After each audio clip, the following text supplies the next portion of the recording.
আসসালামু আলাইকুম এভরিওয়ান, কেমন আছেন সবাই? আশা করি আল্লাহ তাআলার অশেষ রহমতে সবাই খুব ভালো আছেন। আলহামদুলিল্লাহ, আমিও ভালো আছি।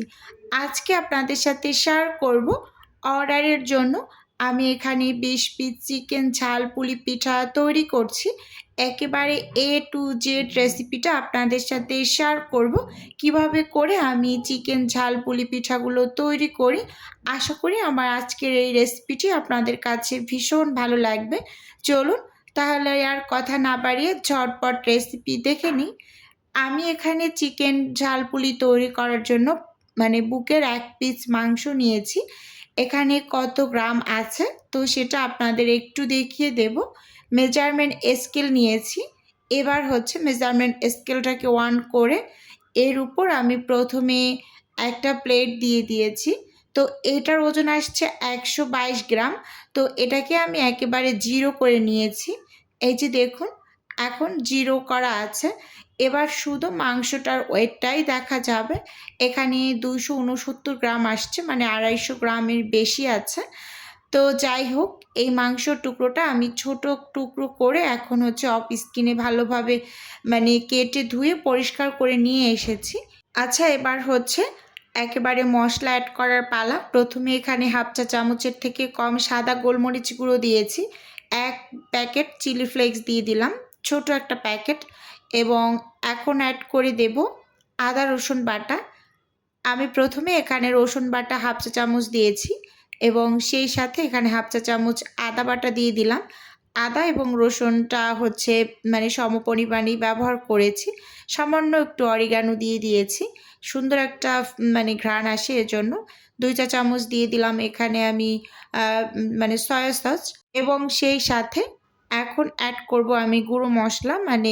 প্রথমে এখানে হচ্ছে আমি লাল মরিচ গুঁড়ো দিচ্ছি হাফ চা চামচ, সেই সাথে এখানে হচ্ছে হলুদের গুঁড়ো দিচ্ছি হাফ চা চামচ, দিয়ে দিচ্ছি ধনিয়া গুঁড়ো হাফ চা চামচ এবং জিরার গুঁড়ো হাফ চা চামচ।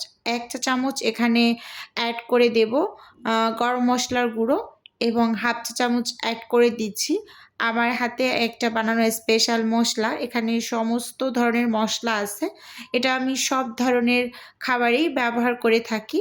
এখানে হাফ চা চামচের থেকে কম করে বিট লবণ দিয়ে দিয়েছি, আমি নর্মাল লবণটা এখানে ব্যবহার করিনি। সেই সাথে এখানে 1 চা চামচ টমেটো সস ব্যবহার করেছি। এবার সব কিছু খুব সুন্দরভাবে মেখে তারপর আপনাদের হাতে অনেকটা সময় থাকলে এটাকে রেস্টে দিয়ে দেবেন। তো আমার হাতে একেবারে কম সময় ছিল, তো আমি একেবারে সাথে সাথেই কাজটা করে নিয়েছি। যেহেতু অর্ডারের জন্য আমার রেডি করতে হচ্ছে, তো এখানে চুলোতে একটা প্যান বসিয়ে দিয়েছি, সেই সাথে চুলোটাকে অন করে নিয়েছি। তো প্যানের মাঝে আমি একটু বেশি করে তেল দিয়ে দিচ্ছি, তেলের পরিমাণটা অনেকের কাছে একটু বেশি মনে হতে পারে। আচ্ছা, যাই হোক, আমি একসাথে তেলটা দিয়ে দিয়েছি। বারবার আমার কাছে তেল অ্যাড করাটা বিরক্ত লাগে, তো একসাথে একটু বেশি করে তেল দিয়ে তেলটা ভালোভাবে গরম করে এবার হচ্ছে আমি মাংস একটা টুকরো দিয়েছি প্রথমে, তো বুঝলাম যে গরম হয়েছে। তো এরপরে আমি পুরো মাংসটুকু ঢেলে দিলাম, তো দিয়ে ভালোভাবে তেলের মাঝে নেড়ে চেড়ে ভেজে নেব। ভেজে তারপর কিন্তু আমি এগুলো তুলে নেব। এখানে আমি কোনো টাইপের পানি ব্যবহার করব না, তেলের মাঝেই পুরোপুরি মাংসটাকে ভেজে নিতে হবে। দেখতেই পাচ্ছেন খুব সুন্দরভাবে স্প্যাচুলা দিয়ে নেড়ে চেড়ে ভেজে নিচ্ছি। চুলার আঁচটা মাঝারি আঁচে রেখেছি। এবার ঢাকনা দিয়ে ঢেকে পুরোপুরি একদম ভাজা ভাজা করে নিয়েছি। যে দেখুন, তেলটা কিন্তু অনেকটা টেনেও গিয়েছে। এবার হচ্ছে মাংসটাও অনেকটা সেদ্ধ হয়ে গিয়েছে। 4 থেকে 5 মিনিটের মতো হবে আমি রান্না করেছি ঢাকনা দিয়ে। তো এবার হচ্ছে মাংসগুলোকে আমি তুলে নেব। তুলে ওই যে তেল আছে ওই তেলের ভিতরেই আমি বাদবাকি কাজটুকু করে নিচ্ছি। কিন্তু এমন একটা সমস্যা হয়ে গিয়েছে এই সময়টায়, আসলে আমি কি বলবো, আমি ভিডিওটা একটু পুরোটাই চেয়েছিলাম আপনাদের সাথে শেয়ার করতে, কিন্তু ক্যাপচার করতে পারিনি। এখানে আমার একটা ফোন চলে আসে, তো ফোনটা আমি হচ্ছে রিসিভ করছি। তো অনেকক্ষণ কথা বলার পরে কিন্তু আমি ফোনটা রেখেছি। তারপর এখানটা আমার অনেকখানি স্কিপ হয়ে গিয়েছে, তো আমি আজকেও আপনাদের মুখে বলে দিচ্ছি। পেঁয়াজটাকে যে ভালোভাবে ভাজা ভাজা করে তেলের মাঝে তারপর কিন্তু আমি যে মাংসগুলো তুলে রেখেছিলাম সেগুলো একটু আধ ভাঙা করে নিয়েছি ঠান্ডা হয়ে আসার পর। তো মাংসগুলো দিয়ে দিয়েছি। এরপর হচ্ছে আমি এখানে আলু 2টা আলু অ্যাড করেছি, সেদ্ধ মাঝারি সাইজের 2টা আলু সেদ্ধ করা, তো সেটা অ্যাড করে দিয়েছি। আর চুলার আঁচটাকে একেবারেই লো করে রেখেছি যাতে নিচ থেকে আবার ধরে না যায়। এমনিতেই মশলার কারণে নিচ থেকে যখন মশলাগুলো ভেজে নিয়েছিলাম তখন কিন্তু একটু পোড়া পোড়া হয়েছিল, তো ব্যাপার না, আমি আলতো হাতে মানে পেঁয়াজগুলোকে ভেজে নিয়েছিলাম, অসুবিধা হয়নি তেলের মাঝে। যেহেতু তেল ছিল এর জন্যই অসুবিধাটা হয়নি। তো এখন এখানে স্বাদে ম্যাজিক মশলা অ্যাড করে দিয়েছি এবং সেই সাথে ধনিয়া পাতা কুচি দিয়ে একদম চুলো থেকে নামিয়ে নিচ্ছি। আচ্ছা যাই হোক, তো আমি সবসময় এরকম করে এই ঝালপুলি পিঠাটা তৈরি করি।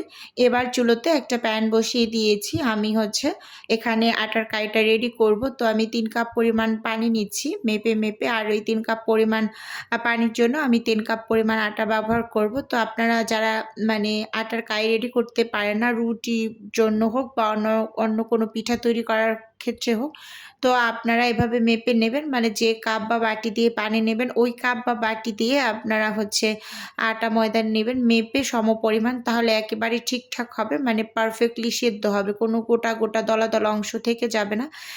তো আজকে একটু ক্লিয়ার করে বলে দিলাম। তো এই যে দেখুন পানিতে টকবকে বলক আসার পর আমি যে আটার কাইটা রেডি করে নিয়েছি, তো ঠান্ডা করে ভালোভাবে মথে এই যে নিয়ে এসেছি, দেখতেই পাচ্ছেন একটু বড় বড় করে লেচি কেটেছি। এবার হচ্ছে আমি এখান থেকে একটা লেচি নিয়ে এবার রুটি তৈরি করে নেব।